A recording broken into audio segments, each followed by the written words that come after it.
Then Joshua the son of Nun sent 2 men as spies secretly from Shittim, saying, Go to view the land, especially Jericho. So they went and came into the house of the harlot, whose name was Rahab, and lodged there. It was told the king of Jericho, saying, Behold, men from the sons of Israel have come here tonight to search out the land.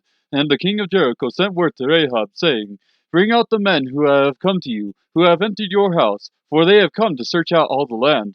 But the woman had taken the 2 men and hidden them, and she said, Yes, the men came to me, but I did not know where they were from.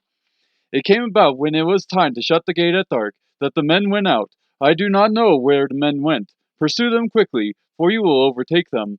But she had brought them up to the roof and hidden them in the stalks of flax which she had laid in order on the roof.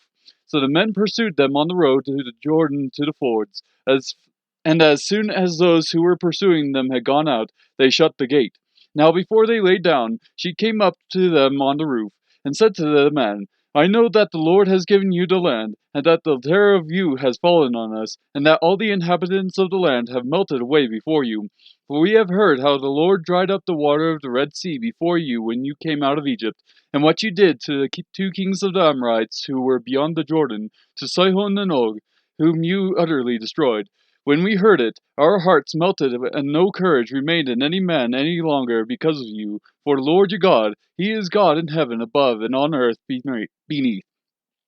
Now therefore, please swear to me by the Lord, since I have dealt kindly with you, that you also will deal kindly with my father's household, and give me a pledge of truth, and spare my father and my mother and my brothers and my sisters, with all who belong to them, and deliver our lives from death. So the men said to her, Our life for yours, if you do not tell this business of ours. And it shall come about when the Lord gives us the land, that we will deal kindly and faithfully with you. Then she let them down by a rope through the window, for her house was on the city wall, so that she was living on the wall. She said to them, Go to the hill country, so that the pursuers will not happen upon you, and hide yourselves there for 3 days until the pursuers return. Then afterward you may go on your way. The men said to her, We shall be free from this oath to you which you have made us swear, unless, when we come into the land, you tie this cord of scarlet thread in the window through which you let us down, and gather to yourself into the house your father and your mother and your brothers and all your father's household. It shall come about that anyone who goes out of the doors of your house into the street, his blood shall be on his own head, and we shall be free. But anyone who is with you in the house, his blood shall be on our head if a hand is laid on him. But if you tell this business of ours, then we shall be free from the oath which you have made us swear. She said, According to your words, so it be it. So she sent them away, and they departed, and she tied the scarlet cord in the window. They departed and came to the hill country, and remained there for 3 days until the pursuers returned.